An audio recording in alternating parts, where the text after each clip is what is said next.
Livro do profeta Isaías. Nós vamos meditar hoje em alguns versículos do profeta Isaías, no capítulo 1. Nós vamos ir lendo algumas passagens do capítulo 1 até o verso 19. Mas antes disso, eu gostaria de tentar levar vocês para o contexto histórico de Israel, o que estava acontecendo na época em que essas palavras foram proferidas, na época em que essas palavras foram ditas pelo profeta Isaías. Os assírios, um povo poderoso, um povo guerreiro, dominador.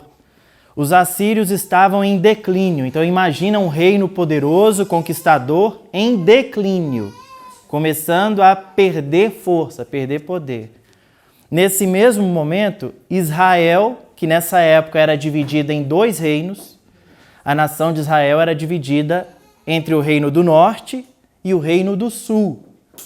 Os dois reinos de Israel prosperando, os assírios declinando e o reino de Israel do norte, o reino de Israel chamado de reino de Judá no sul, ambos prosperando. No sul, o rei Uzias já havia vencido os filisteus, os árabes, já havia vencido os amonitas, já havia vencido os edomitas e além disso, com as suas medidas econômicas, incentivando a agricultura, incentivando o comércio, incentivando o que a gente pode chamar de uma indústria de Israel, produção de insumos, fez com que o povo prosperasse. Do lado do norte, Jeroboão, o rei do povo do norte, protegendo as fronteiras do norte, garantindo a segurança dos israelitas e o povo vivendo em paz e prosperidade. E diante dessa situação, diante dessa paz e prosperidade, as pessoas se sentiam seguras. Ninguém vai nos invadir pelo norte, as fronteiras estão garantidas. Nós estamos bem economicamente, nós estamos crescendo economicamente, então está tudo bem. Nós não estamos guerreando com ninguém porque os nossos principais inimigos nós já os vencemos, então está tudo ok. Só que o povo, entendendo que a vida estava boa, começou a se esquecer do Senhor. Afinal de contas, eles já tinham as bênçãos de Deus, eles já tinham as coisas que Deus poderia fornecer, então começaram a se esquecer do Deus que fornecia essas bênçãos, do Deus que fez com que eles conquistassem os seus inimigos, do Deus que fez com que eles prosperassem. O povo foi se esquecendo.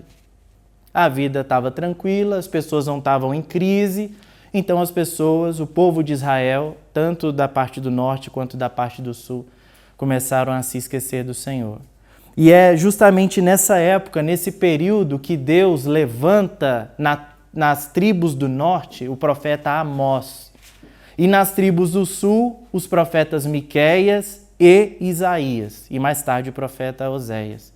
E Deus levanta esses homens justamente para falar sobre a situação de Israel. E dizendo ao povo, se vocês não se arrependerem, se vocês não retornarem ao Senhor, vocês sofrerão as consequências da rebeldia e do pecado.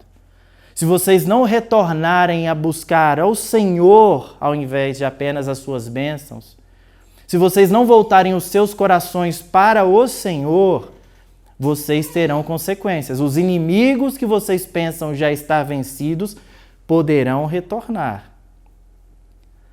E é nesse âmbito, nesse contexto e com esse teor que o profeta Isaías escreve o seu livro. E nós estamos aqui agora diante da introdução da profecia de Isaías, o capítulo 1. E eu acredito que é possível nesse recorte aqui nós tirarmos dois assuntos, duas lições que estão em dois assuntos trazidos pelo profeta. Primeiro dos assuntos é o pecado do povo e as consequências desse pecado. E agora eu gostaria que você olhasse a sua Bíblia no versículo 2 do livro do profeta Isaías. O versículo 2 mostra a rebeldia e a dureza de Israel. Veja só aí. Ouçam, ó céus, escute, ó terra, pois o Senhor falou. Criei filhos e os fiz crescer, mas eles se revoltaram contra mim. Imagina a dor de um pai, o Senhor dizendo, eu criei filhos, eu os fiz crescer, eu os fiz prosperar, eu fiz com que eles conquistassem os seus inimigos, eu fiz com que eles derrotassem os perigos que estavam à sua volta, eu os fiz crescer.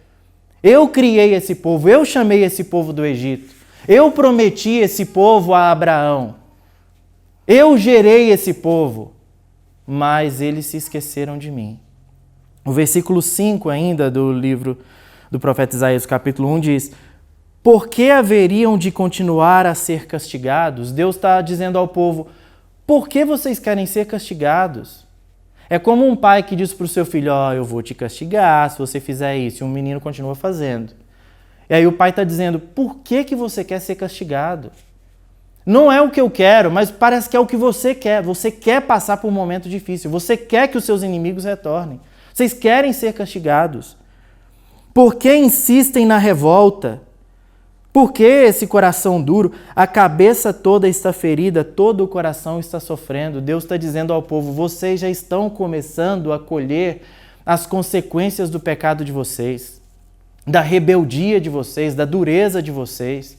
Vocês já estão começando a perceber ameaças dos povos vizinhos. Tomem cuidado, isso é consequência do pecado. Vocês querem continuar assim? Vocês querem que eu traga os inimigos para que vocês entendam, para que vocês aprendam?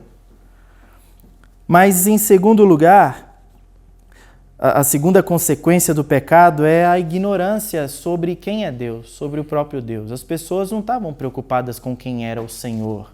Não estavam preocupadas em conhecer o Senhor, ou como diz depois o profeta, conheçamos e sigamos e prossigamos em conhecer ao Senhor. Eles não estavam preocupados com isso. Olha o que diz o versículo 3. O boi reconhece o seu dono, e o jumento conhece a manjedoura do seu proprietário, mas Israel nada sabe, o meu povo nada compreende. Olha que diagnóstico terrível. Até um jumento conhece a manjedoura do seu dono. Até os animais percebem quem são os seus donos e os obedecem. Mas o meu povo nada sabe sobre mim. O meu povo quer o que eu posso dar para eles. O meu povo quer garantir as minhas bênçãos. As minhas mãos é o que eles querem. Eles não querem minha face, eles não querem me conhecer profundamente. E ainda diz mais o versículo 4. Ah, nação pecadora, povo carregado de iniquidade, raça de malfeitores, filhos dados à corrupção, abandonaram o Senhor, desprezaram o Santo de Israel e o rejeitaram. O povo não apenas ignorava Deus, não sabia quem Ele era, mas também voluntariamente rejeitava Deus, o tratava com desprezo, com indiferença. E essa é uma consequência do pecado. Quando nós começamos a pecar, é comum que o nosso coração se torne obstinado. É comum que nós agora, com consciência de quem Deus é, às vezes voluntariamente procuramos nos esquecer do que Deus é e do que agrada a Deus e vamos fazer aquilo que nos agrada, aquilo que nós queremos, aquilo que satisfaz a nossa vida, as nossas vontades. Mas uma terceira consequência do pecado, queridos, é talvez uma das mais desastrosas porque ela nos anestesia. A terceira consequência do pecado é que as pessoas começam a praticar uma religiosidade estéril. As pessoas não abandonam Deus ou não abandonam as coisas sagradas. Elas apenas começam a fazer aquilo sem qualquer significado. As pessoas passam a olhar para as coisas de Deus e elas se acostumam com a divindade. Elas se acostumam com o sagrado. E quando nós nos acostumamos com o que é sagrado, aquilo já não nos impacta mais, a gente já está acostumado, a gente já faz isso todo dia. Então aquilo não mexe mais com o meu coração, aquilo não altera mais os meus ânimos, aquilo não fala mais comigo, aquilo não faz com que a minha alma tenha temor diante de Deus, porque eu já me acostumei com essas coisas. Então eu vou vivendo a vida como se Deus fosse só parte da minha rotina. O serviço a Deus é só mais uma das coisas que eu faço. Eu trabalho, eu cuido da minha família, eu chego em casa, eu vou praticar um esporte. Final de semana tem as coisas da igreja, eu vou lá, geralmente é bom, e depois eu volto e a rotina segue. Deus é um dos itens, é uma das coisas que eu marco cheque na minha lista.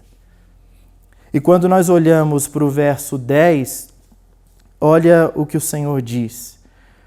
Governantes de Sodoma, ouçam a palavra do Senhor. Vocês, povo de Gomorra, Escutem a instrução do nosso Deus. Deus está chamando Israel de Sodoma e Gomorra. Deus está comparando o seu povo às cidades que ele precisou aniquilar, destruir por causa da iniquidade. E Deus está dizendo para o seu povo, vocês estão como Sodoma e Gomorra. E o versículo 11 segue dizendo, para que me oferecem tantos sacrifícios? Pergunta o Senhor. Para mim, chega de holocaustos de carneiros e da gordura de novilhos gordos. Não tenho nenhum prazer no sangue de novilhos, de cordeiros e de bodes. Deus se cansou do sacrifício que o povo faz. Deus se cansou da forma como o povo o servia. Deus percebeu que o serviço que as pessoas prestavam a Deus, as pessoas irem até o templo, as pessoas fazerem o que faziam, era apenas uma estratégia para a manutenção da bênção de Deus sobre o povo. Deixa eu ir na igreja, deixa eu fazer os meus sacrifícios, deixa eu prestar o meu culto. Do contrário, Deus vai remover a mão dele sobre mim. E aí eu vou perder a prosperidade que eu estou vivendo. Nós estamos passando por tempos bons. Nós não queremos perder a prosperidade desse tempo. Nós não queremos perder a paz desse tempo que nós estamos passando. Então, deixa eu garantir que Deus vai se manter me abençoando. Fazendo o quê? Cumprindo minhas obrigações culticas. Fazendo aquilo que eu preciso fazer para amenizar a ira de Deus, para fazer com que Deus não derrame sobre mim a sua ira. Então, deixa eu agradar Ele de algum modo, para ver se Ele não faz nada comigo, para ver se as chuvas de bênçãos continuam a descer, porque eu não quero perder as coisas que Deus está me dando, as bênçãos que Deus está me dando, as conquistas que Deus me deu, eu não quero perder essas coisas. Tem um teólogo chamado Paul Tillich, teólogo do início do século passado, e de acordo com ele, a força que move a nossa alma religiosa, a força que move a nossa alma religiosa é a busca por um sentido último, um sentido maior. A força que nos move, nós que temos uma alma religiosa, o ser humano tem uma alma religiosa, a força que nos move é a busca por um sentido último. E de acordo com Paul Tillich, existe o sentido último e existe um sentido penúltimo das coisas. O sentido penúltimo é um sentido circunstancial. Por exemplo, eu vejo sentido no meu casamento, eu vejo sentido na minha esposa, eu vejo sentido nos meus filhos, eu vejo sentido nessa comunidade, eu vejo sentido no meu emprego, na minha carreira, eu vejo sentido nas circunstâncias que Deus me deu para viver, eu vejo sentido nessas coisas. E quando eu perco uma dessas coisas, eu me sinto meio sem sentido na vida. Eu me sinto meio deslocado porque eu perdi alguma coisa que me dava um certo sentido. Mas de acordo com o Paul Tillich, existe o sentido último das coisas. E esse sentido último é aquele sem o qual nós nos dissolvemos enquanto humanidade.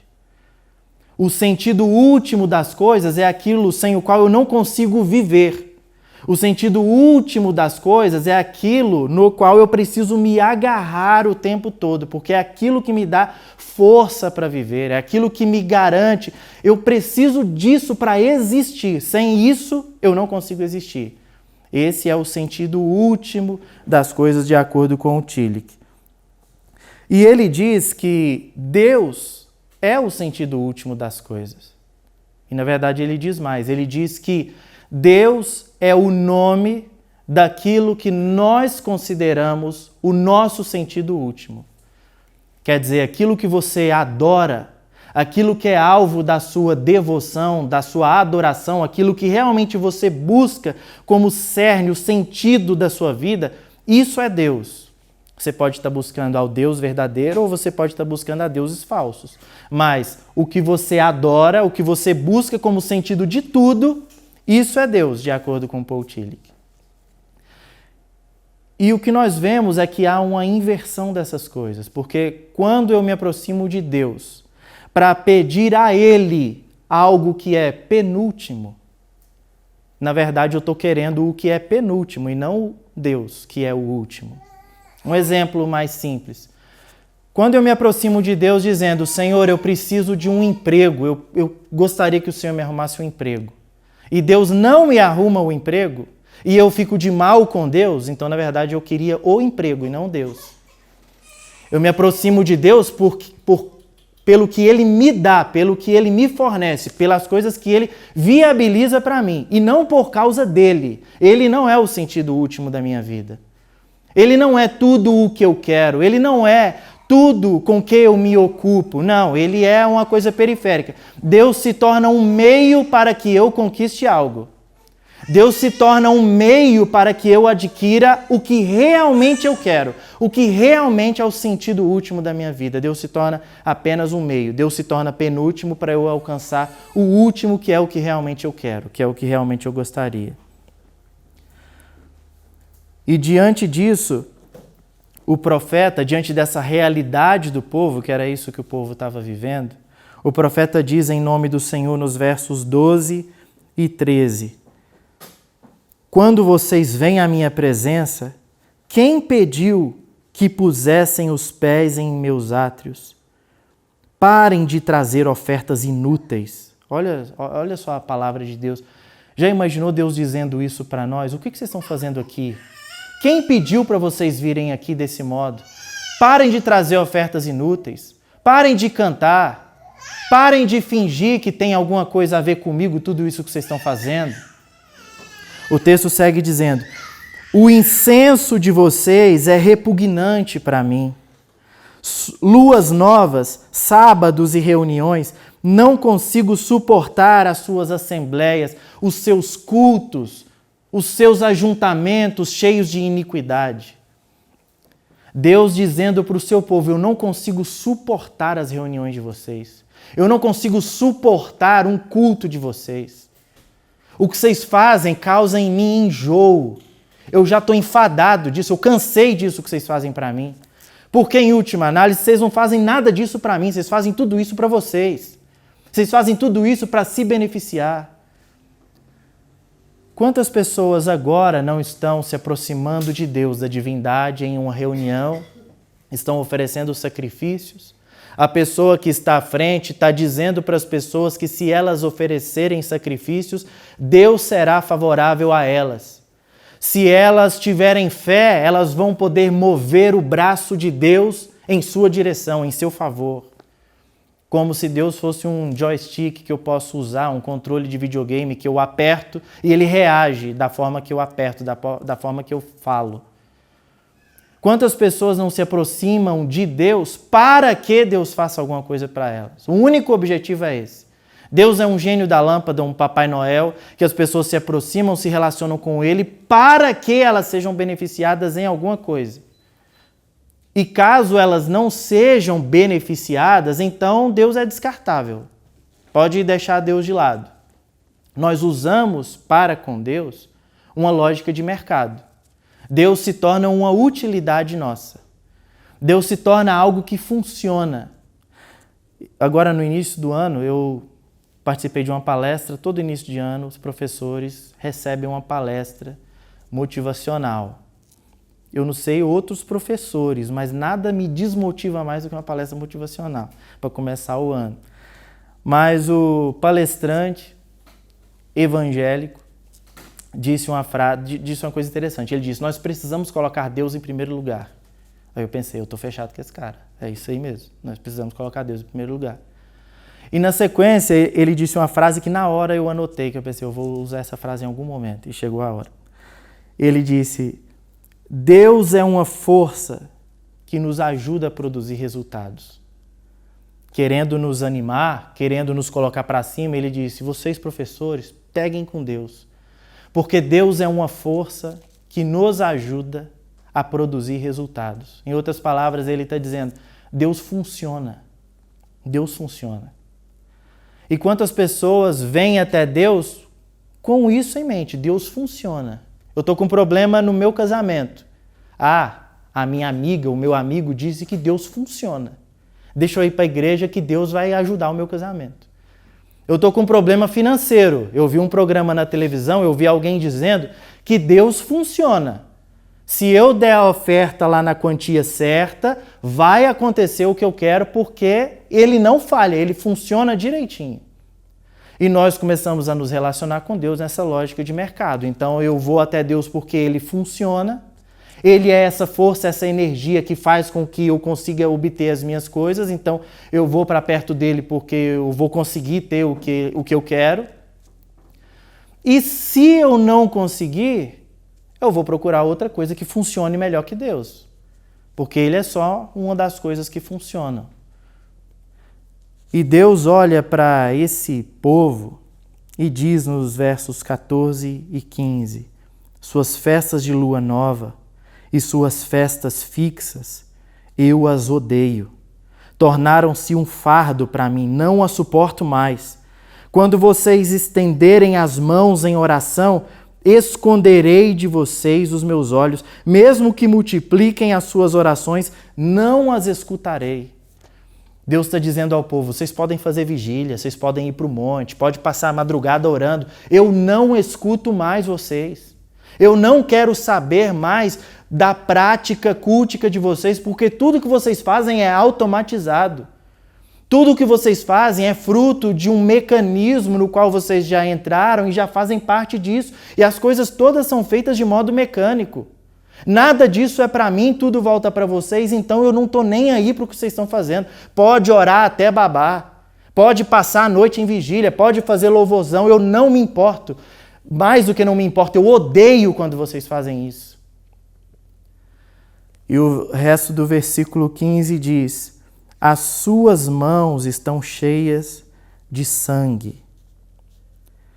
Deus diz isso ao povo, um povo que lutava contra outros povos. Esse sangue aqui não é o sangue dos inimigos do povo de Deus. Deus entregou os inimigos do povo nas mãos do povo.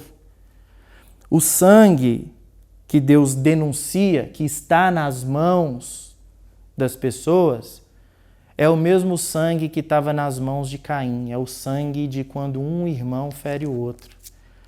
É o sangue da violência interna, do descaso e do descuido interno das pessoas. As pessoas não se cuidavam. As pessoas não se preocupavam com quem realmente precisava de ajuda. As pessoas não se importavam com a necessidade dos órfãos e das viúvas. Sabe o que isso está dizendo para nós? Isso quer dizer que se nós não nos preocuparmos com desigualdade social, se nós não nos preocuparmos com crianças sendo abusadas, se nós não nos preocuparmos com injustiças que ocorrem na nossa sociedade, com violência, se nós não tivermos o nosso coração nessas coisas, nós podemos orar aqui até babar, que Deus não está nem aí para o que a gente está fazendo.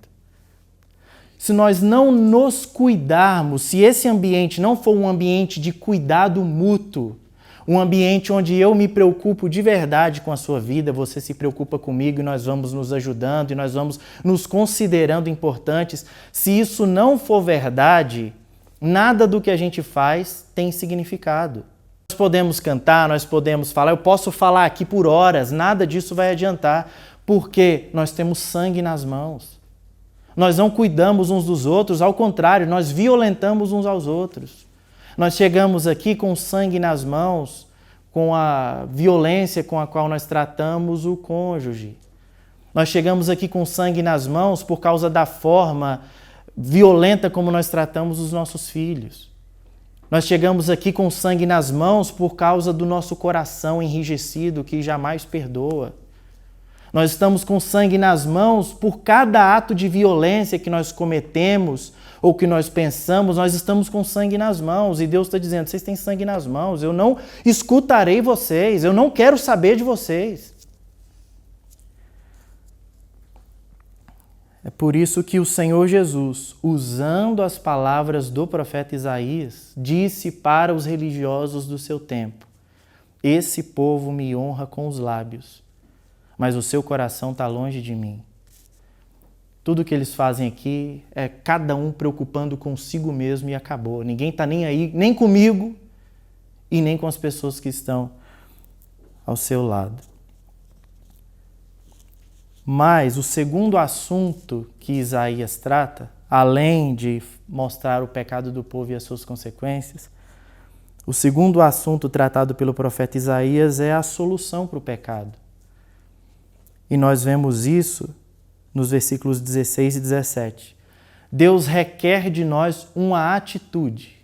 Para resolver o problema do pecado, Deus quis que o povo tomasse uma atitude. E é o que Deus quer de nós também, que nós tomemos uma atitude. Os versículos 16 e 17, Deus conclama o povo dizendo: lavem-se, limpem-se, removam suas más obras para longe da minha vista, parem de fazer o mal, aprendam a fazer o bem, quer dizer, arrependam-se. E o fruto do arrependimento é: pratique boas obras. Você mostra que está arrependido de verdade quando você abandona a maldade que você estava fazendo e começa a fazer coisas boas. Deus nos chama para um verdadeiro arrependimento que é demonstrado em boas obras. Então ele diz: arrependam-se, mudem a sua rota, mudem a sua atitude. O versículo 17: aprendam a fazer o bem, busquem a justiça, acabem com a opressão, lutem pelos direitos do órfão, defendam a causa da viúva, olhem os mais fragilizados entre vocês e ajudem essas pessoas. Arrependam-se do pecado, da maldade que vocês estão fazendo.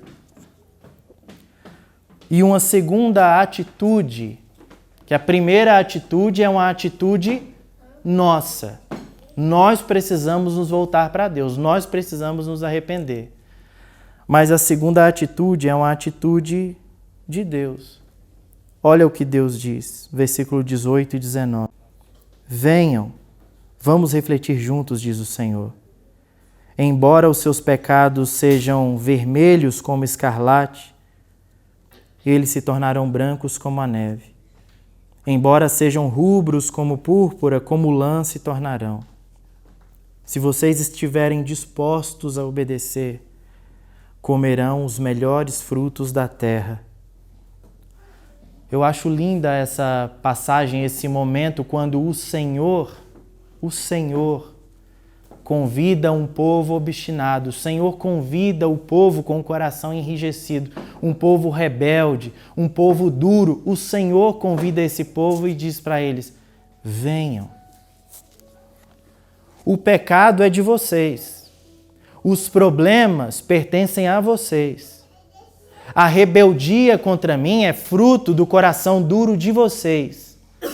Mas venham. Venham porque eu posso. Eu consigo purificar vocês. Por pior que seja o seu pecado, eu consigo purificar vocês. Vocês não conseguem resolver sozinhos essas questões. Vocês se enfiam em tantos problemas sozinhos. Mas na hora da solução, Deus diz: venham e vamos conversar sobre isso. Vamos resolver isso juntos. Vamos tratar desse assunto juntos, porque sozinho você não pode. Sozinho foi como você entrou no problema. Eu quero te ajudar a sair do problema. E ele diz: ainda que os seus pecados sejam vermelhos como a escarlate, ainda que sejam ou que se tornem rubros como a púrpura, ainda assim eu vou purificar vocês e te tornar mais puro, mais branco do que a neve. O Senhor nos convida para a purificação de pecados. O Senhor nos convida a fazer algo que nós não conseguimos por conta própria. Nós conseguimos entrar no problema por conta própria, mas para sair do problema nós precisamos da misericórdia de Deus. E o convite do Senhor é: venham, vamos fazer isso juntos. Hoje nós temos a alegria de mais uma vez podermos celebrar o corpo e o sangue do Senhor Jesus. E isso é o Senhor Jesus dizendo para nós: venham. Há sangue suficiente para purificar o seu pecado. Venham. Eu entreguei a minha vida por você para remover qualquer tipo de iniquidade, por mais vergonhosa, constrangedora, por mais grave que seja o problema, a sua delinquência, não importa qual seja ela, por pior que seja, eu posso remover o seu pecado e lavá-lo para que ele se torne branco como a neve. Eu posso cuidar de você. E nós celebramos isso nessa noite. Eu quero convidar o Samuel e o Valdomiro a estarem aqui na frente para nos ajudar nesse momento. Mas antes eu gostaria de fazer uma oração com vocês. Vamos orar? Senhor Deus, nós agradecemos ao Senhor. Nós bendizemos ao Senhor porque temos consciência de quão grave é o nosso pecado. Nós nos colocamos diante do Senhor sabendo que somos pessoas religiosas e que temos a tendência de tornar mecânico o nosso relacionamento com o Senhor. E nós pedimos ao Senhor perdão por isso. Senhor, nos ajude a buscá-lo por quem o Senhor é. Nos ajude a buscá-lo porque o Senhor é o sentido último da nossa existência e da nossa vida. Ajuda-nos, Senhor Deus, a compreender que não há nada mais precioso que a sua graça e nós queremos nos aproximar dela por amor ao Senhor. É o que nós pedimos em nome de Jesus. Amém.